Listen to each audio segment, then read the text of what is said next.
when you hear someone say biblical marriage, Yeah. they're not talking about biblical marriage. Right. They're talking about their own perspective of what they believe is the right person to marry or not to marry. Yeah. And it has nothing to do with an argument that is sound using scripture.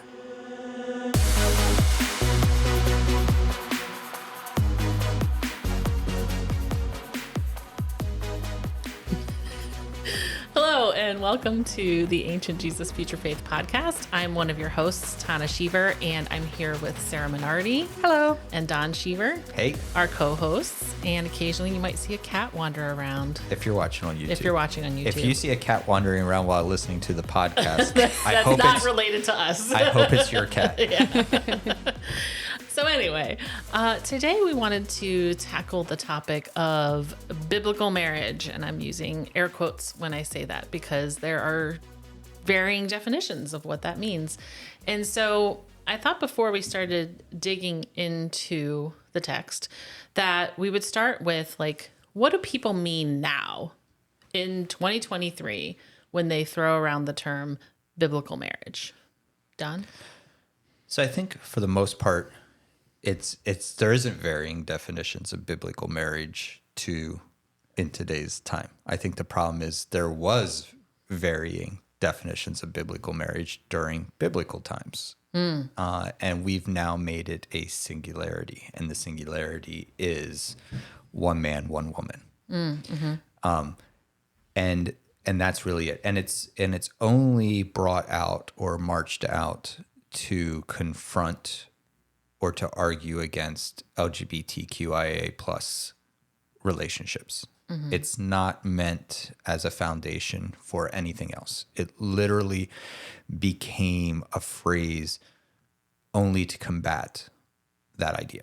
So I think it's important for us to have the conversation today about what was biblical marriage prior to 2020, prior to the church's wrestling match with LGBTQ inclusion and gay marriage being legalized in the U.S. So I think that's kind of where I want to go. But I think if I had to say what is the definition, I think the definition is queer phobia and wrapped in a pseudo-biblical argument for heteronormative marriage. Yeah. Do you have anything to add to that, Sarah? Nope. I think I would add, I think a lot of people throw around the term biblical marriage, definitely in like a defense against like anybody but heterosexual couples getting married. But I also think it carries with it a bunch of other connotations about what that means for the woman's role and the man's role. Yeah. Oh, that's interesting. I think that's fair. Yeah, I agree. Yeah. Which might have to be a part two. Yeah, I was actually thinking about that. Yeah. Because the biblical marriage. And then I would say even if people don't say it out loud, they would include children in a biblical marriage as well. Yeah. I don't know what you mean. That if you're going to have Like marrying children? No. Okay, that I was. Oh God, no. No, that's not what I meant. Although it's still legal in some states. I mean, like, if you have a biblical marriage, you will then have children. Oh, I see. The outcome. The outcome of a biblical marriage Got is it. children. Yes, not the participants. I Yes. was genuinely confused. I was not trying to be difficult. No, not that. Yeah. So I think the very first place maybe to start, if you don't mind, Tana, I don't know if you had a question leading into that. No, I just wanted to, I thought we should establish what we are talking about, like the definition that we're working from, our understanding of what other people mean when they say biblical marriage. Yes. So we know what we're contrasting with. So I did think it was interesting, Sarah, you said about in our conversation prior to talking about how Adam and Eve is often, held up as kind of an example of that, right? Which I just find to be so interesting. Like, Adam married himself. Like, the language there of rib it just means annex, right? So an annex of a building is still part of the building. And you could separate the annex from the rest of the building and give it a separate address. It's still part of the same building and structure. And so even if you give it a new address, or maybe call it Eve, it's still you. So it's interesting to me that you're correct. People do. It was Adam and Eve, not Adam and Steve. Ooh, got me. Yeah, You're clever. But it's interesting to me because if we want to hold up marrying a illegally removed body part as a, like, did Adam consent to having this rib removed? And if he did, I'm pointing out kind of the absurdity there. Right. I'm not being flippant about the text. I hope our listeners know I love the text. So I'm not being flippant about the text, but this idea of Adam and Eve being held up in some way as an example for us falls apart really quickly. Well, I might be, I have a very awkward question to ask. I mean, So maybe you should let Sarah go first and then ask your awkward question. I'm sorry. Did you have something, Sarah? No, I'm on the edge of my seat. What is this? Well, like there were no other humans, right? Yeah. So, I mean, they had children and then those Oh children. yeah, we didn't even get to Cain and Abel's wives yet. Yeah, of course. I Yeah. mean, if we look at Adam and Eve as the example, then, you know. Right, within Yeah. a couple generations, we've married a body part and our siblings. Yeah. It's not a good representation. Yeah, it's like people are saying biblical marriage, and what they really mean is marriage the way we want to define it. Correct. Right. And they're just slapping biblical on there without actually. God card. Yeah, it's kind of like the God card. Yeah, we But mentioned that in, I think, our last episode. if you think about it literally, it just doesn't make any sense when you think about what marriage was pictured as biblically, because it's totally different time period. Right. And I think that's one of the things that we do, right? We make biblical marriage, to use that term, and modern marriage as a one-to-one comparison. But Yeah. there's just lots of things that are not one-to-one comparisons there. But maybe before we jump into that, do either of you want to offer up any biblical marriages that you think our friends in the faith that tout this would be uncomfortable with? Oh, well, Abraham and Sarah, when Sarah was not having children, just having the servant, Oh, yeah. because wasn't one of the things that like having intercourse kind of like cemented a marriage? Yes. Consummation, right? Yeah, consummation. Yeah. And then he just was like, here's Hagar. Or she was like, here's Hagar. Yeah. Yeah. Yeah, concubines as part of your wedding bed, Right. typically not accepted. I mean, there's a faction now, I guess, with the mega crowd that accepts that. But, as long as you pay them off, it's fine. It's completely okay. So that's one. Any others? I had one that popped in my head and now. First there was, oh my gosh, names. Leah Names. and Rachel and Leah. Yeah. Where it was like, oh, first you have to marry this daughter and then you can marry that daughter. Well, they tricked him. Yeah. Right. Yeah. So it wasn't even like, consensual. Right. Yeah. Yeah. So there's that. And then there's also other examples like, I think in the book of Ruth, where it was like, oh, the husband died. And so then it's like the brother's responsibility. Like, Yeah. I can't The imagine. kinsman redeemer idea, Yeah. where another family is supposed to step in when the male dies Right. in an effort to create more offspring to sustain the family. Right. Yeah, I think it's like a Nazaretic.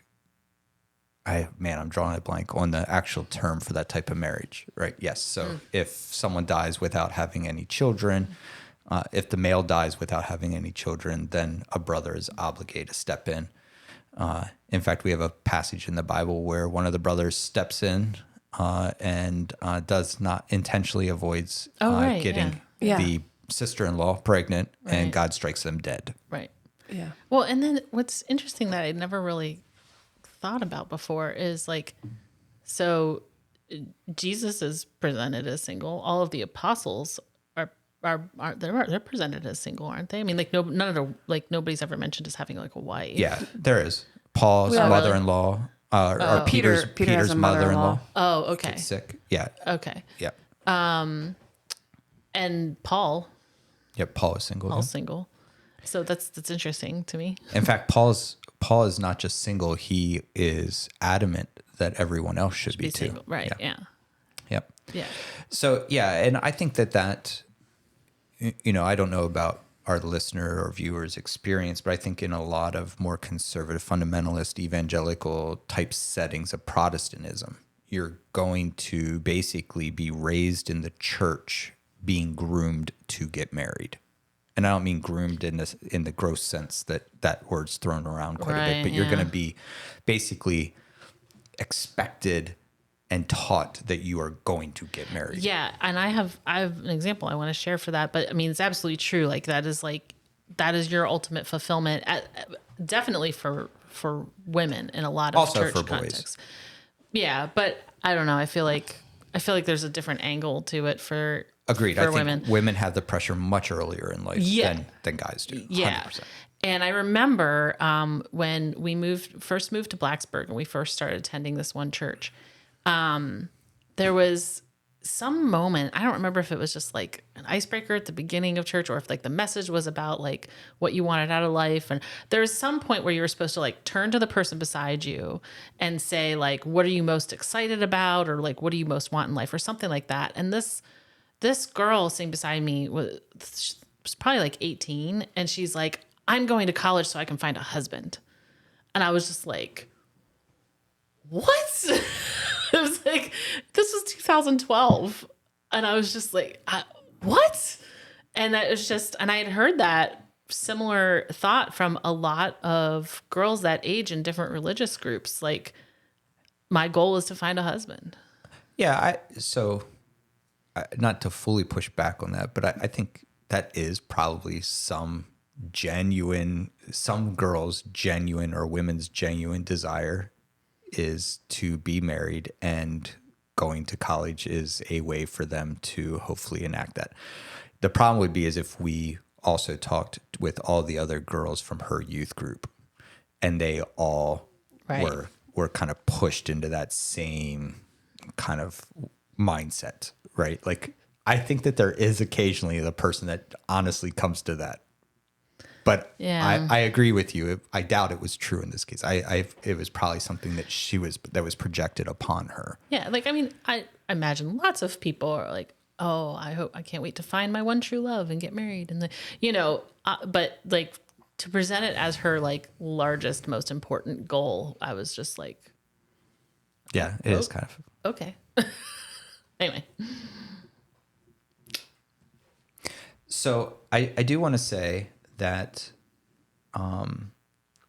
when we talk about ancient concepts of marriage, and this may have been mentioned from time to time on the podcast already, but we're going to spend a little bit more time in it today. Marriage was an economic system, right? And I think that is extraordinarily important for us to understand what's going on in the Bible, right? We get very, very upset at how, particularly in the Hebrew text, women are talked about almost as commodities. So I want to take a moment and first let us think through that. Okay. So how have the two of you felt and heard this idea of women as property that is being sold and or traded, et cetera? What is your experience with that? Not you actually being bought and traded and sold as property, but hearing that and being taught that as a way that particularly the Old Testament is how most people would refer to that from that perspective, but the Hebrew Bible. I mean, is that familiar to you guys, that sentiment? Yeah. I don't think so. I would say not in the like exact, not in those words, right? Like that. I think most reasonable people would think human trafficking is terrible, and would think exchanging money for a wife nowadays in this country is, I don't mean that you are hearing that about yourself today. right. I meant that just that the Bible had that in the Old Testament. Oh, see, I was going to relate it and say like, I still feel like there are ways in which some religious folks still kind of treat women like property, even if they don't say they're, 100%. But no, I'm more so speaking about like a lot of things that you'll read from folks who are just over religion altogether or anti-theist or whatever is, I could never believe in something that treats women as property. And the Bible treats women as property. Yeah. Is that familiar? Have you heard that? No, I mean, I don't think I've ever like heard anybody teach on that or use it so No. explicitly. But when you say it that way, yeah. Yeah. So do you know where that comes from in the Hebrew Bible? Why people get that impression? I'm assuming because there's an exchange of money for the spouse. Yeah, that there was women had value, right? Which is kind of an interesting thing. Yeah, because it seems like the opposite of what they're arguing. Right. Correct. Yeah. So women had a huge amount of value to another family. If they had a son who was of age to get married, a young woman in another family had huge value. And they had huge value because they could reproduce. So now, why is that valuable?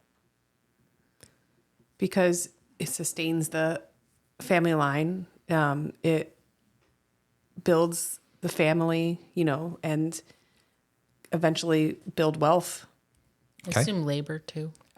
It is almost exclusively labor. What you said is true. Those are outcomes of the labor. Yeah.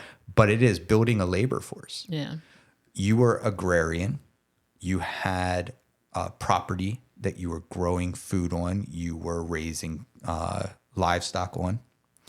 And so to have a connection where lots of children were had, it was valuable to the family because it was unpaid workers. Right?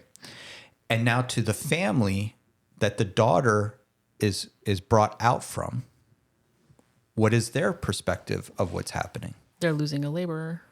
Yes.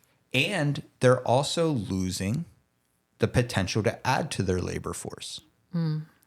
Right? Which is why it was valuable to have a male as a son. Like it was valuable to have a son because your son would reproduce and stay in your household. And so therefore a son continued to add to your labor force. Yeah. I want to be very careful here. I am not saying that we should adopt this. In fact, what I'm arguing here is that we don't want biblical marriage today. Right? We do not want biblical marriage. So at this time,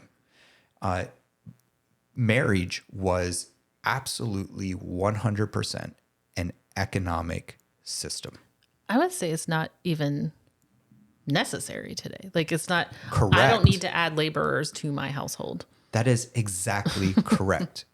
It is antiquated in our culture, in Western culture. Yeah. You will probably find that to some degree, this still exists in either, I would say, more rural settings, but maybe done a little bit differently if it's Western rural settings or tribal settings, right? Because it's still necessary. Right. Right. So what do you guys think about this so far? How is this kind of landing? Well, it's eerily familiar, not to go on a tangent, but it's eerily familiar to like people whose mindset is to have a lot of kids to build the kingdom of God. Oh, Yes. right. Yeah. It is. Yeah. So like laborers for the kingdom of God Yeah. rather than laborers for your household or whatever. Yeah. Which I think is a very real thing. So I forget. I know that they got in legal trouble. One of the sons got in trouble for like child porn or something. but Duggars. The Duggars. And they followed something called Quiverfull or something. Quiverfull, yeah. Is that have anything to do? I don't know what that is about. It's like basically it's all about having lots of children. Like I think it's been a long time since I've read about Quiverfull. I think like the quivers are sort of like your seeds, like. Right. So I thought Quiverfull just meant very fertile. Yeah, or is that what it it's- Well, means? there's a Bible verse about it, isn't there? I have no idea. I'm assuming it's No, I based think there's on a Bible verse that yeah. says that the quiverful is, yeah, look it up. But it represents like having lots of kids and it being honorable. Yeah. But I think the idea behind it is that like you're going to have lots of kids and you're going to indoctrinate them with what you believe. Right. So that they can then go Be- on with that. Be ambassadors. Yeah, Yeah. it's Psalm 127, starting verse 3. Sons are indeed a heritage from the Lord, the fruit of the womb a reward. Like arrows in the hand of a warrior are the sons of one's youth. Happy is the man who has a quiver full of them. Okay. So in ancient times, okay. Modern times, ew. Yeah, yeah. All right. So I don't want to go down that hole. So anything else with this, like this idea of like kind of getting a sense of why some of the language is used in the Hebrew Bible around kind of transactions when it comes to marriage. What's your question? I don't know. Yeah, I mean, I think it just to me harkens to the fact that we're talking about a very different time period. We're talking about survival. We're talking about, like, it being set up as an economic system, not necessarily like meant to be ugly or like weird. It's only weird because of us viewing it from like times now, but like the system developed because of the time that they were in. Yeah. Yeah. And that of the things that they needed to accomplish to survive or thought that they needed to, just to be able to survive and keep their family name going and their like values of that time. Yep. Yeah, I think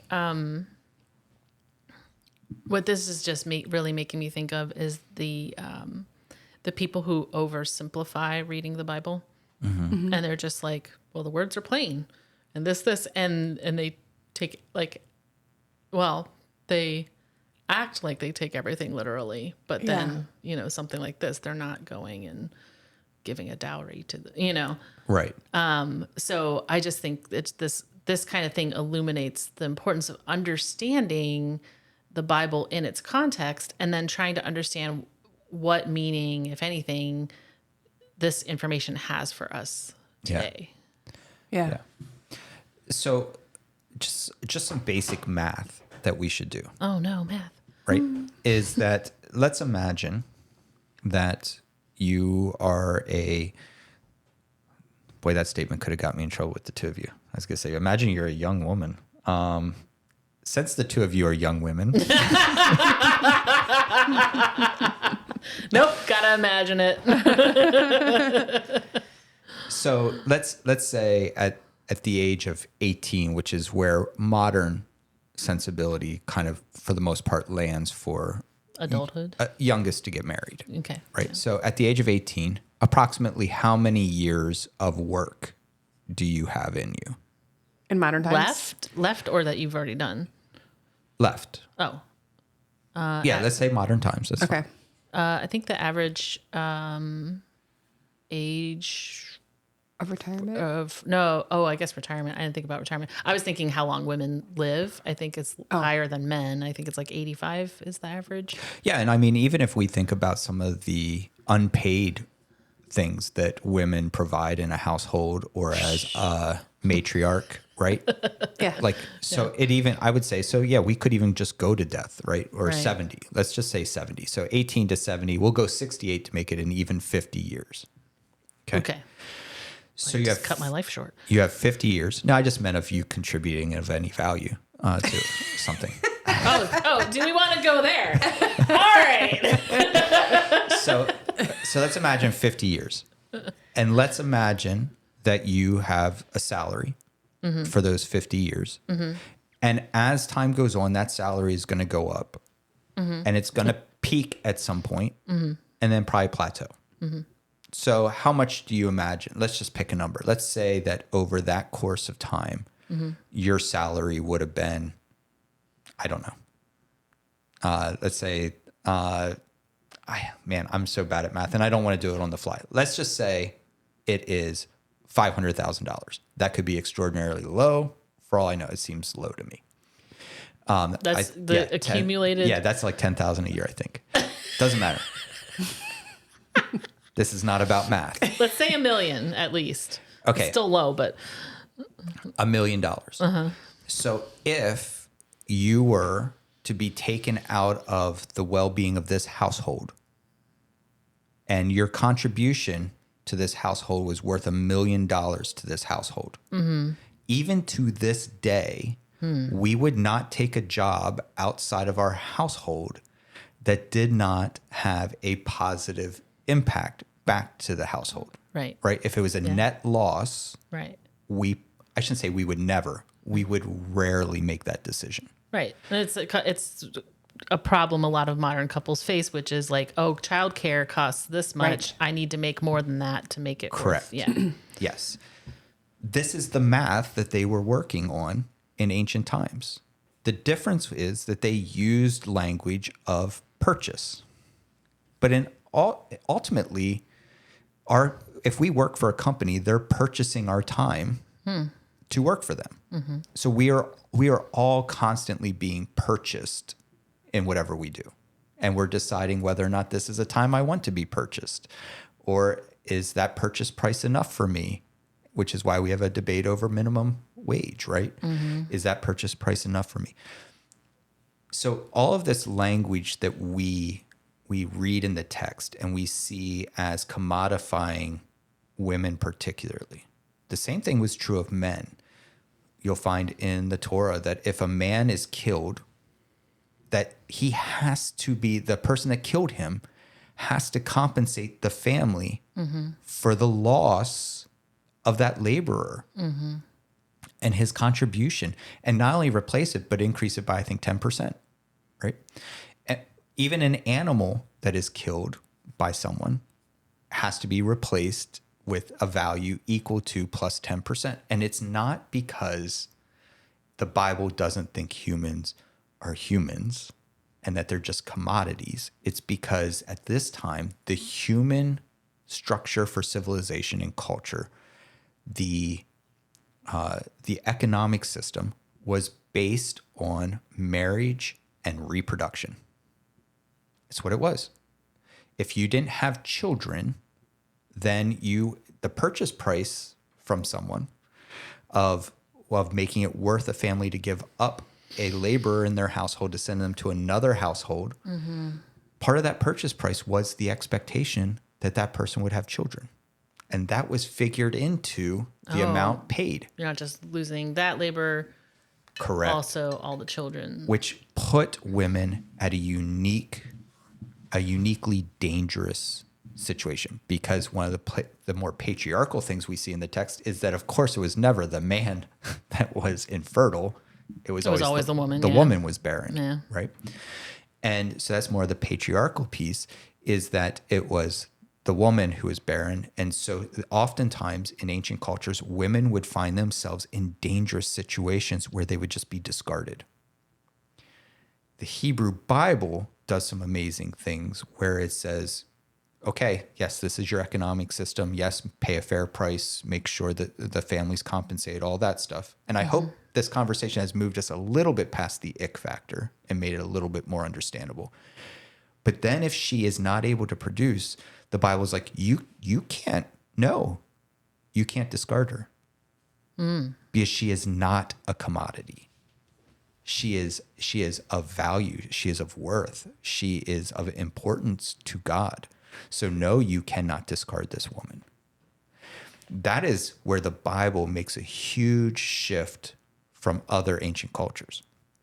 A lot of ancient cultures would just allow you to discard that woman because it was a bad business deal.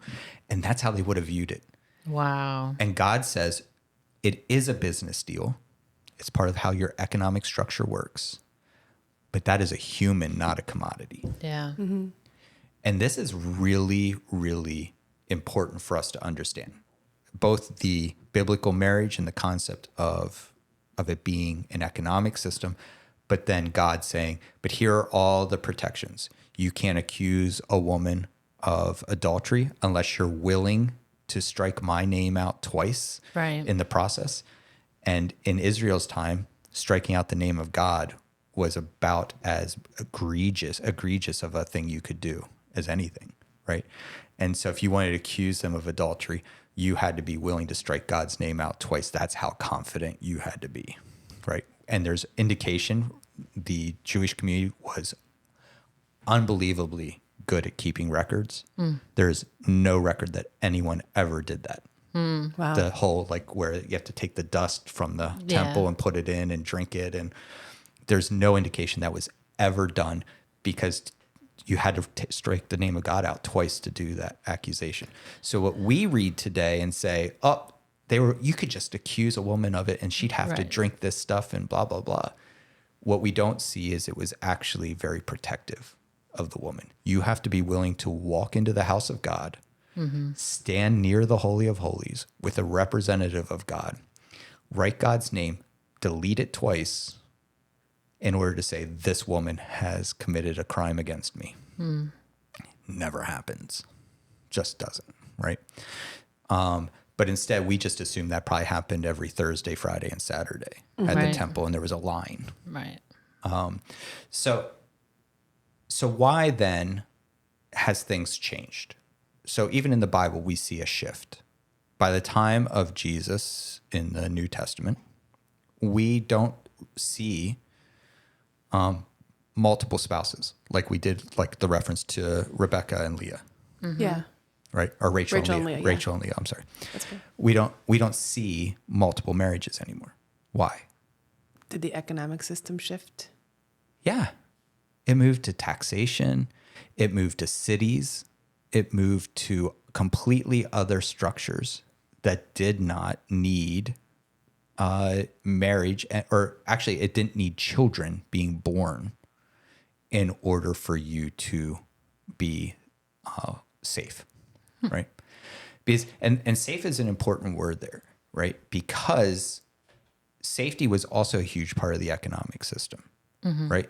So you were not just safe because you had laborers, but to the point of that Psalm passage, you also had military, right? Think about Lot and Abraham when Lot goes to Sodom and Gomorrah. Sodom gets captured and Lot gets taken by another king. Abraham sends his workforce to go get them. Abraham has a built-in military that goes and gets and retrieves Lot. Now, a lot of Abrahams in this setting were servants, right? But if he had sons, like we see other places, what was the passage where the daughter was raped? Dinah? Dinah, yeah. And the sons go out and murder Oh, yeah. all of these people. Yeah. So again, it's that image of you're not just producing in your household laborers, but you're also building a military. Okay. They wouldn't have called it a military, but they would have provided safety. You didn't mess with this family. They had tons of sons, and those sons had sons, and you didn't mess with this household. I think the TV show Yellowstone, I've not seen it, but I get the impression it probably plays into some of that idea. Like the sons protect this land and are willing to be militaristic about it and shoot people for coming onto the land and stuff. There are a lot of rabid Yellowstone fans, so you may have just ticked off a whole bunch of people if you're wrong. That's fine. I did it with The Witcher once, and I did it with something else. So bring it. So I think what we're seeing here when we talk about actual biblical marriage, we're talking about an economic system that provided economics and therefore security to families for generations. And we also are talking about safety from outsiders, right? And these were very, very significant things that existed in very ancient times that even by the time of Jesus has begun to shift. Yeah, because in the New Testament, don't we see more people in specialty fields than we do Correct. in like fishermen or like cloth makers or Yes, guilds. yeah, you see or Joseph being a carpenter. Yep. You see people like who actually have like more of a trade. Correct. And we see less of that. Because taxes paid for an actual military. The economic system moved away from marriage and moved to Roman mindset of city building, which is still part of the way that we build cities to this day, of government and structure and paid individuals within that to provide the things that in the time of Abraham, the family had to provide themselves. So is that all making sense? Now, I do want to make clear here that by the time of the New Testament, there still is a part of this that stayed, and it was the importance of connecting families, right? Because there was a sense of if you were a Levite, you wanted to marry a Levite. And so families still arranged marriages in order to keep this connectedness that I would argue at some level was security and safety. But it was no longer at the same level it was in ancient times. We still see this today. Affluent people tend to marry other affluent people, right? For the reason you're reading the book about Prince Harry. Part of the problem with Prince Harry and even his mom, Princess Di, was they were not of the right stock. Well, I mean, Harry's a royal. Correct. That's my point, is that they didn't marry. So you didn't maintain the security and the safety of keeping a certain level of expectation. Now, there's all kinds of racism involved with Prince Harry's marriage. Yeah. But Princess Diana, she was an American, and she was not of the same stock, quote unquote, that was expected of royalty to marry. Was Diana American? I believe so. I don't know. I don't know. Well, when he said that, I was like, oh, I didn't know that. I was like, I don't think so. The good news is that everyone that was mad about Yellowstone is now more upset. Pretty sure Diana was British. Princess Di. Yeah. Anyhow, regardless of whether she was American or not, this is why I don't bother with those things. My example still stands. Yeah. Is that we still do that. We still marry. The Hiltons are going to marry high. Right. I don't know what the Trump's outlooks are, but there's still those famous people marry other famous people, or at least people within those circles. Correct. Rich people marry rich people. And sometimes it's done to connect families and power. It's not done out of smittenness, right? So those things still exist to this day.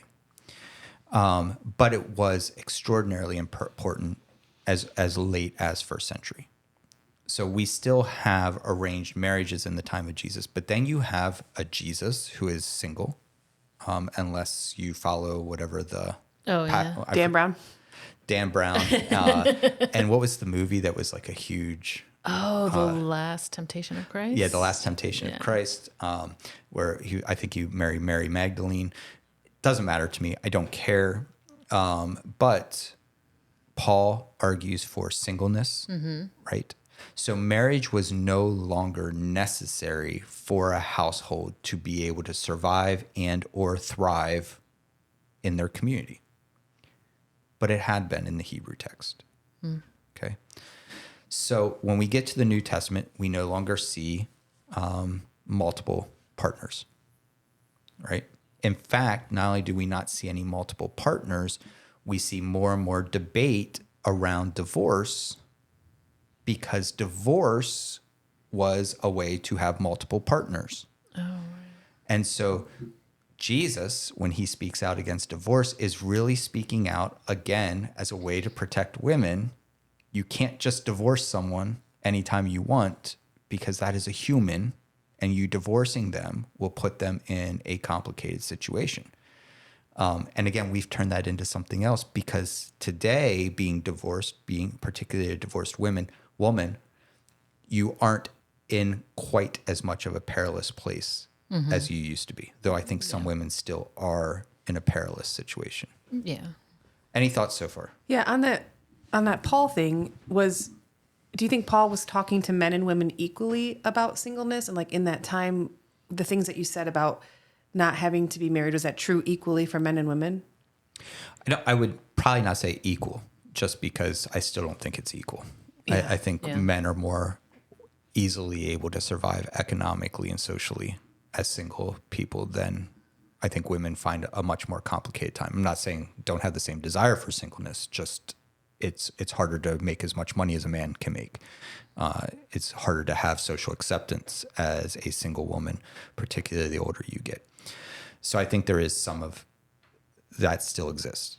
I think Paul absolutely would have not had a problem with women being independent and having, their own jobs, their own careers, their own earning potential, right? We just had a conversations about the Proverbs 31 woman. This is a part of Jewish tradition that women were entrepreneurial for all of Israel's history.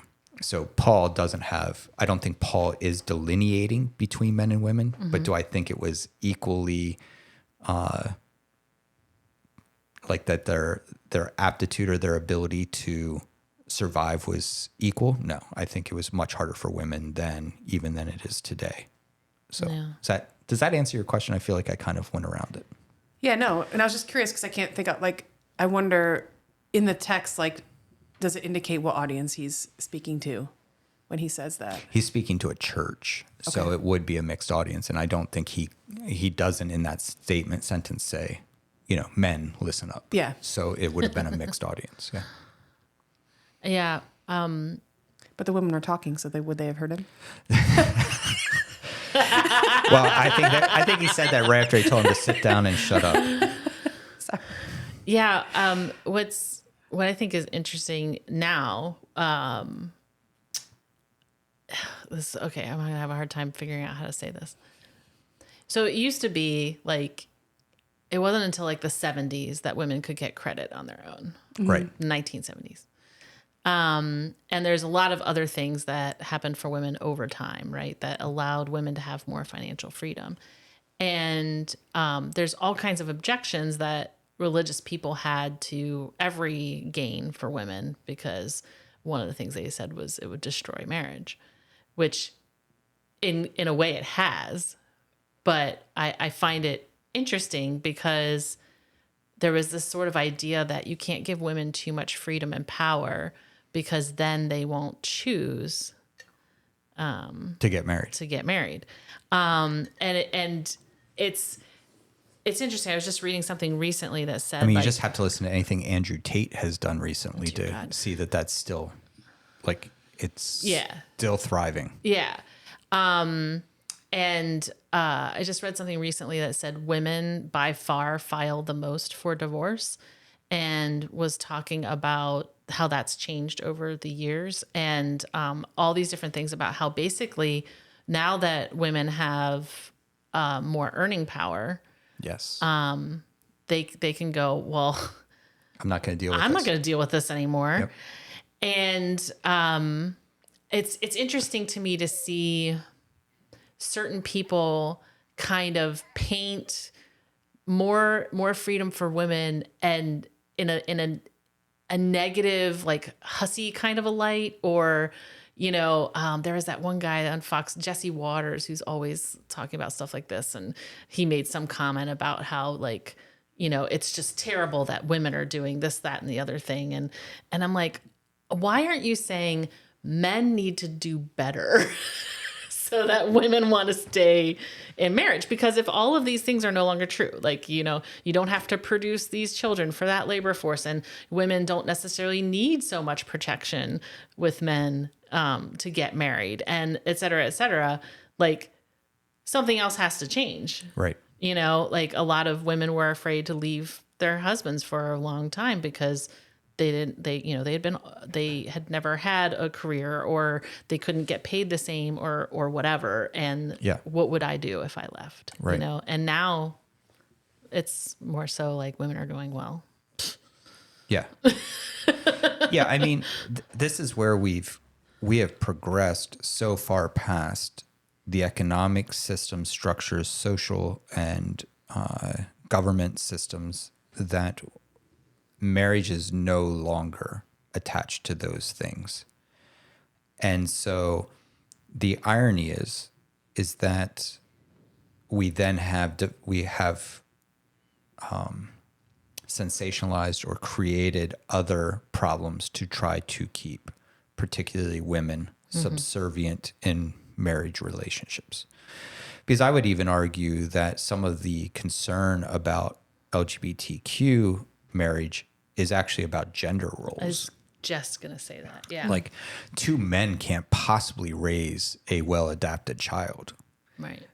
Or two women couldn't possibly do it, because we've spent so much time pounding the table saying that households without a father or households without a mother, Right. the nuclear family is no longer, you know, part of the world's problems is that the nuclear family is falling apart.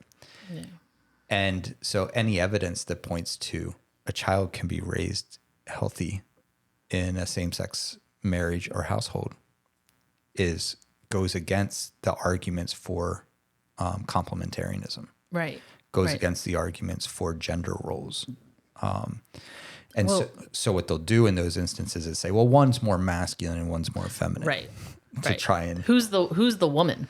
Right. You know, that's and I think that's what really bothers them, is because I honestly think, I mean, there's just the outright prejudice and the misguided, like, Christianese stuff. But I think there's also the idea that men do not like the idea that another man would be in the woman's role in the marriage, because in their definition, it's a less than role. Or that they would have to be, they would be expected to do more. But right now really. they get to say, well, I'm a man. I don't know how to do those things. Learned incompetence.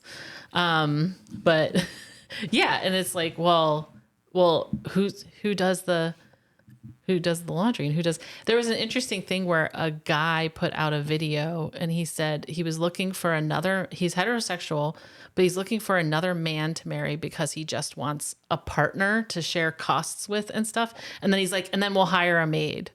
I was like, oh, okay. That's funny. Yeah. Anyway, sorry, that was my little tangent. All right. Any other thoughts before we? No? Okay. So I want to make sure that we get to this part, because I think it's important. So two things real quick. One is that modern times, we no longer have a lot of these obligations on how to develop. Like, if you said to one of the apostles, hey, what do you think about christianfarmers.com for finding a wife? They'd be like, what are you talking about? Even like, okay, Cupid, any of this, or like, so do you go to the well often to, you know, or The Bachelor? right? Like, do you hang out at the well on Thursday nights? Right. Yeah. They wouldn't understand that, because dating was not a thing. It just wasn't. You didn't have courting. Like, find a place in the text where you see someone courting someone else. I would argue one of the only places I think we really see that is the Song of Solomon, right? And that is like a Tinder date, not a courting, right? And so we just don't see courting happening. We might find a couple passages or relationships that look close to it, but nothing like we do today, right? And so courtship is new. Getting married because of love is new.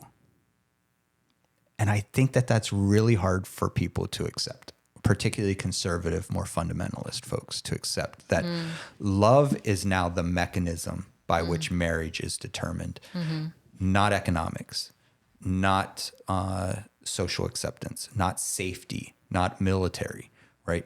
But love. And just like we shifted from having multiple wives so we could produce as many children as possible to increase our labor force and our military as much as possible to create a generational, safe, and meaningful household, and that shifted to something else by the time of Jesus. Now we're in a place where marriage is not based on economics, like an economic system. It's not based on safety. And again, I want to be clear. There are exceptions where those things are still happening, but that's no longer the rule. And therefore, we're getting married because of love. We first saw people kick and scream about that when was it? In the 60s or 70s, when interracial marriage was finally legalized, right? That was about love, not about keeping all Germans together, and that might be one of the worst examples, right? Or all Italians, or all people from Zimbabwe, right? Whatever it might be, it wasn't about keeping our communities alive, though we still see segments of that around the country, right? You can go into different parts of New York City, for instance, and find very much, here in Toledo, we have a Polish community that I wouldn't be surprised if kind of the mindset still in a lot of households is go marry a good Polish girl or boy, right? Well, I remember like once hearing Glenn's grandma, and she's in her 90s and Italian, and saying that like it was even like between North Italy and South Italy, Yes. like you didn't marry. The Northern Kingdom and the Southern Kingdom. Yeah. Yeah, absolutely. So there's still part of that exists, but it's way more loose now that people are marrying for love. So we saw that with the fight for interracial marriage, and now we're seeing it today with the right for LGBTQIA plus marriage.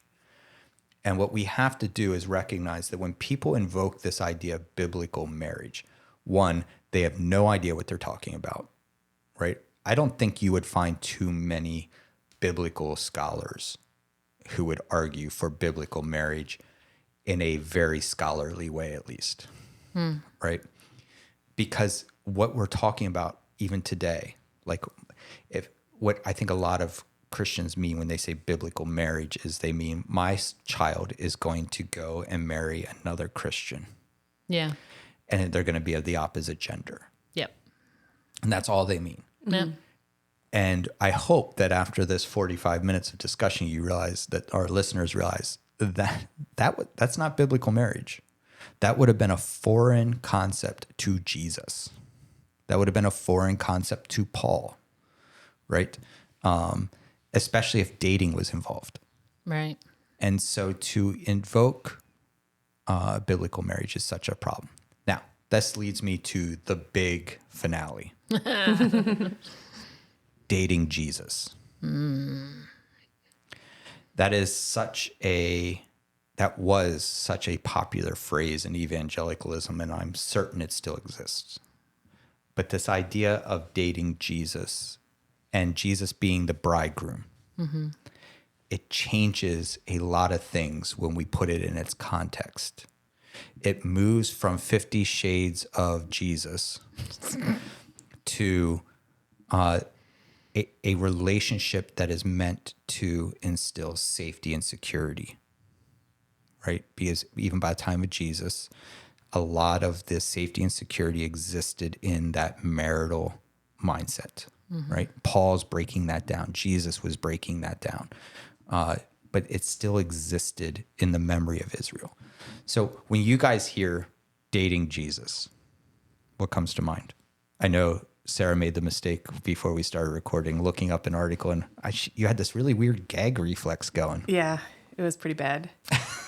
It had step-by-step about how you could date Jesus, including if you're lonely on Valentine's Day, making a Valentine for Jesus. Oh, boy. Do they also have like a body pillow Jesus? Or? Yeah, but the stuffing keeps falling out of the holes. Sure, I get booed redirect, for that. Redirect. Quick, redirect. Yeah, it just feels creepy to me. Yeah. But if instead it's viewed as a part of a structure in an oppressed setting where people were at risk to be married into a household with the power of Yahweh, to be married into a household that has so much power, affluence, and strength. That's meaningful as you're looking at Caesar with all the power, with all the strength.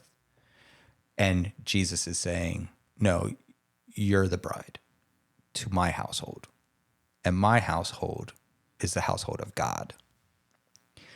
It's not sexual. It's not dating Jesus. It's not. Well, and doesn't Jesus say like it's the church, like the whole church, like it's not just it's, women. It's a you all. Yeah. So it's men are the bride too. If you're going back to the dating Jesus issue, yes. What? But I mean, like in that terminology you were just talking about. Yes, it's the whole Jesus church. is not like all the women are my bride. No, he did not. It was not Jesus making a harem. It was Right. Jesus inviting the entire church Right. who was under the thumb of Rome. Right. And who, when the gospel was written, there's a good chance that the temple had already been destroyed by that part, which means Rome had already conquered and crushed people. And the author of the gospel could have been conveying, like, if you have a choice, you can either be in bed with Rome or with God.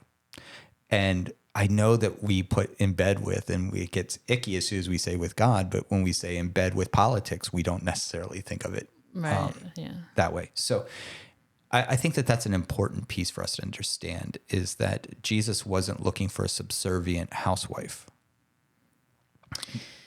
Good. I just find it really interesting because the metaphor is Jesus and the church, but I constantly hear that relationship then being a metaphor for heterosexual marriage, where like the man is Jesus. It's because ecclesia is a feminine term.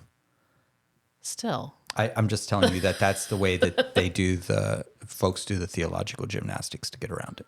It's just something that really strikes me because I'm just like, oh, so the man is Jesus. Yeah, I think you can make a case Jesus marrying the church is a queer relationship. Right. Because, I mean, if we start letting same-sex couples marry, next thing you know, they'll want to marry churches.